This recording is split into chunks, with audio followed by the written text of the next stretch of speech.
Hello students, welcome back to my channel. तो आज हम इंडियन ज्योग्राफी का नेक्स्ट टॉपिक भारतीय कृषि इंडियन एग्रीकल्चर करेंगे। ये टॉपिक जो है वो एग्जामिनेशन पॉइंट ऑफ व्यू, चाहे आप कौन से भी एग्ज़ाम की तैयारी कर रहे हो, वेरी वेरी इंपॉर्टेंट टॉपिक है। और इसमें से एक क्वेश्चन जो पक्का आते ही आता है, एक या दो, ये वेरी कर सकता है अप टू योर एग्ज़ाम। तो अब हम स्टार्ट करते हैं भारतीय कृषि। तो इसे मानसून का जुआ, मानसून पर आधारित होती है, मतलब कि जो भारत में कृषि है वो मानसून की वर्षा पे ही आधारित होती है। जैसे कि अगर अच्छी वर्षा हुई तो अच्छी कृषि होगी, अच्छी फसलें होंगी। ठीक है। जो 55% जनसंख्या भारत की वो कृषि पर ही निर्भर करती है।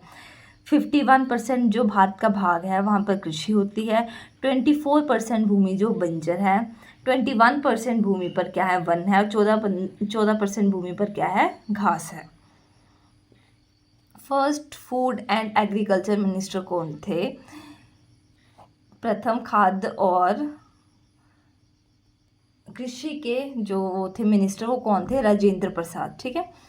47% भाग है जिस पर चावल की जो खेती होती है। मुख्य फसल जो भारत की है वो कौन सी है? खाद्य फसल चावल है, वेस्ट बंगाल में सबसे ज़्यादा। ठीक है। इंडिया में जो है फर्स्ट नंबर है, सेकंड नंबर पे कौन आता है? फर्स्ट नंबर पे चाइना है, सेकंड पे कौन आ रहा है? इंडिया। ठीक है। तो ये सारे इंपॉर्टेंट पॉइंट्स हैं। तब देखते हैं फसलों के प्रकार। इसमें दो प्रकार की फसलें आएंगी, खाद्य फसलें और नकदी फसलें। खाद्य फसलों में आएगा गेहूं, मक्का, ज्वार, धान। और नकदी फसलों में आएंगे गन्ना, कपास, तंबाकू। फर्स्ट एग्रीकल्चरल यूनिवर्सिटी कौन सी है? जीबी पंत कृषि यूनिवर्सिटी, उत्तराखंड में। इसकी स्थापना कब हुई थी? 1960 ईस्वी में। विश्व कपास दिवस कब मनाया जाता है? 7 अक्टूबर को। और विश्व चाय दिवस कब मनाया जाता है? 21 मई को।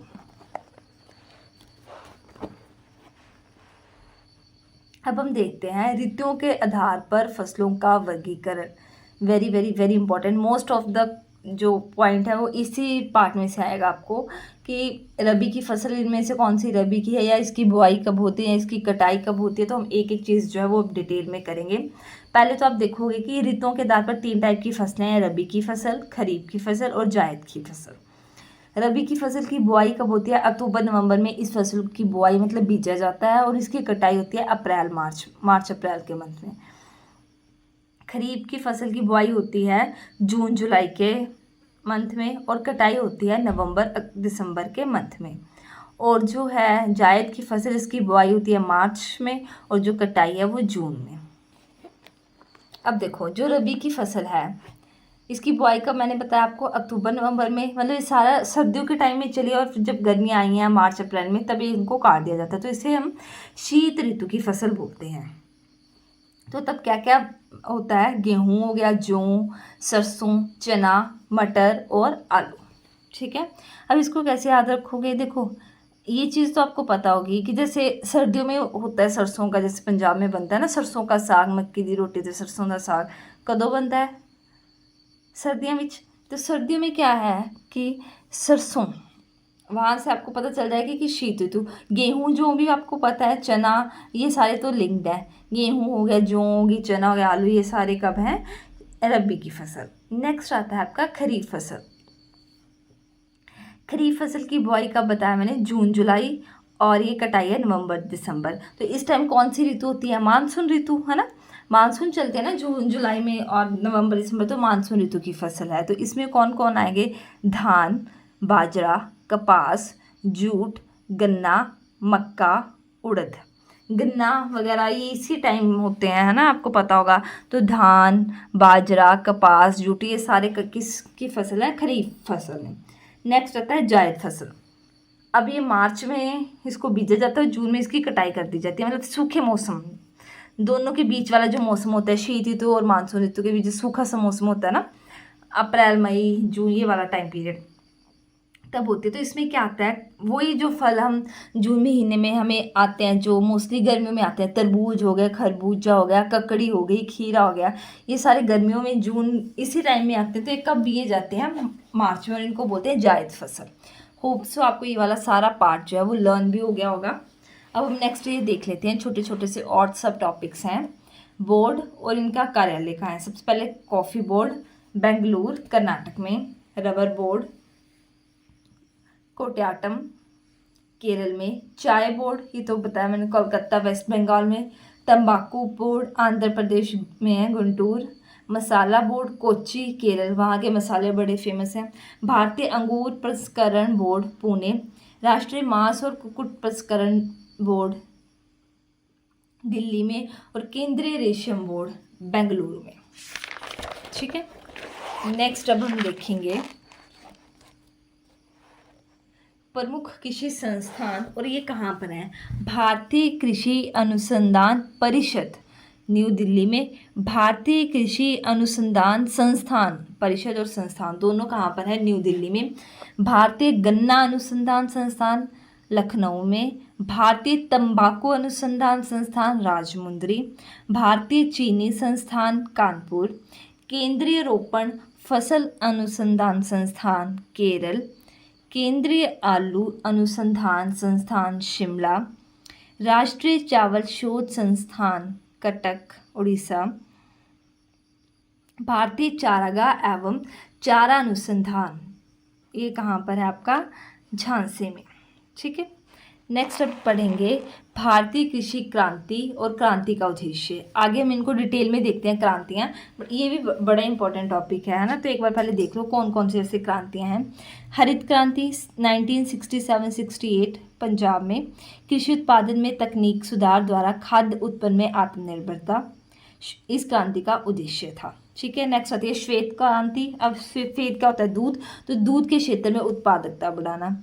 पीली क्रांति तो तेल और तिलहन, ठीक है, पीली फसलों के उत्पादन में वृद्धि। स्वर्ण क्रांति फल बागवानी में वृद्धि। नेक्स्ट आता है आपका गोल क्रांति, आलू उत्पादन। गोल ऐसे याद रख लो कि आलू जैसे गोल होता है ना, तो गोल आलू उत्पादन और आलू क्षेत्र में वृद्धि। मक्का क्रांति मोटे अनाज उत्पादन में वृद्धि। गुलाबी क्रांति झींगा प्याज उत्पादन, जो प्याज है वो गुलाबी होता है ना, तो झींगा प्याज उत्पादन में वृद्धि। नीली क्रांति मछली उत्पादन में वृद्धि। रजत क्रांति अंडा पोल्ट्री उत्पादन में वृद्धि। लाल क्रांति मांस टमाटर उत्पादन में वृद्धि। गोल्डन फाइबर क्रांति जूट उत्पादन में वृद्धि। सिल्वर फाइबर क्रांति कपास उत्पादन में वृद्धि। ग्रे क्रांति उर्वरक को बढ़ावा देना। ठीक है, नेक्स्ट है इंद्रधनुष क्रांति कृषि के सभी क्षेत्रों के उत्पादन में वृद्धि। तो ये सारे आपके क्रांति और उनके उद्देश्य हो गए। अब इनको हम डिटेल में देखते हैं जो जो इम्पोर्टेंट है। जैसे पहली है हमारी हरित क्रांति। इसका संबंध किससे है, खाद्यान्न से है। इसका प्रभाव किस पर पड़ा, गेहूं और चावल पर। स्टार्ट कब हुई थी, 1967-68 ईस्वी में, भारत में पंजाब और हरियाणा में। इसके विश्व में जो जनक है वो किनको माना गया है, नॉर्मन ई बोरल को, यूएसए के हैं। सबसे पहले हरित क्रांति की शुरुआत कहाँ हुई थी, मैक्सिको में। भारत में इनके जनक एमएस स्वामीनाथन हैं। सबसे ज़्यादा खाद्य जो है वो कौन सा था, चावल।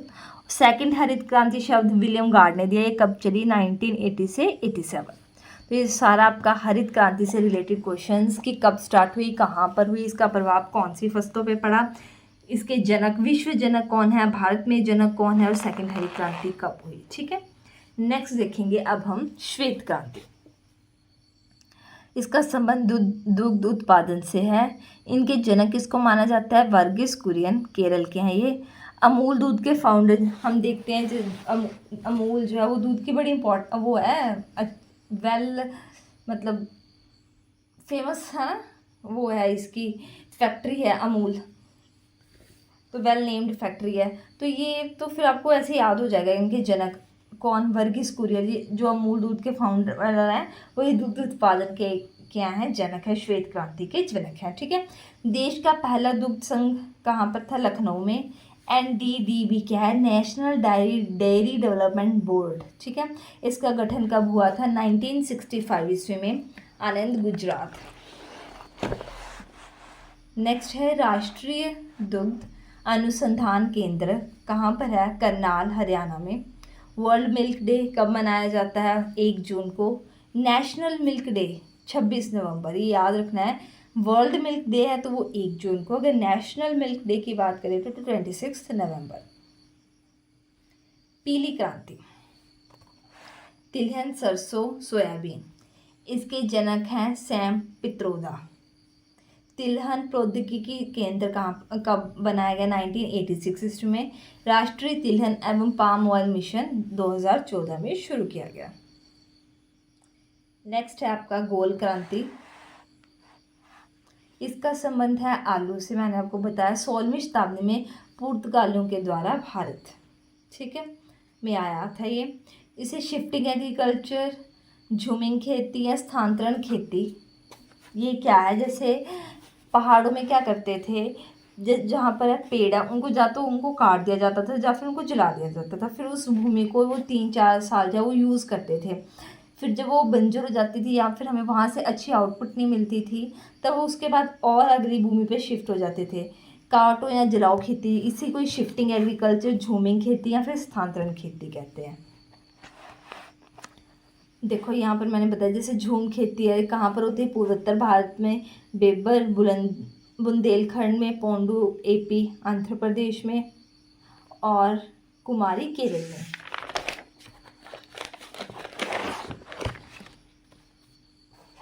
नेक्स्ट अब हम देखेंगे, ये इम्पॉर्टेंट है, विश्व मृदा दिवस, वर्ल्ड सॉइल डे 5 दिसंबर को, विश्व नारियल दिवस 2 सितंबर को, राष्ट्रीय किसान दिवस 23 दिसंबर को, राष्ट्रीय महिला किसान दिवस 15 अक्टूबर को।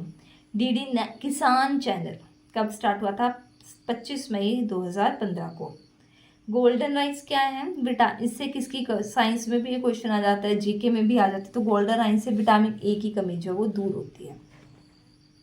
अब हम ये देखेंगे कि कौन सी फसल में कौन सा राज्य जो है वहाँ पर सबसे ज़्यादा ये फसल होती है, एंड कौन से देश में ये वाली फसल सबसे ज़्यादा होती है, ठीक है।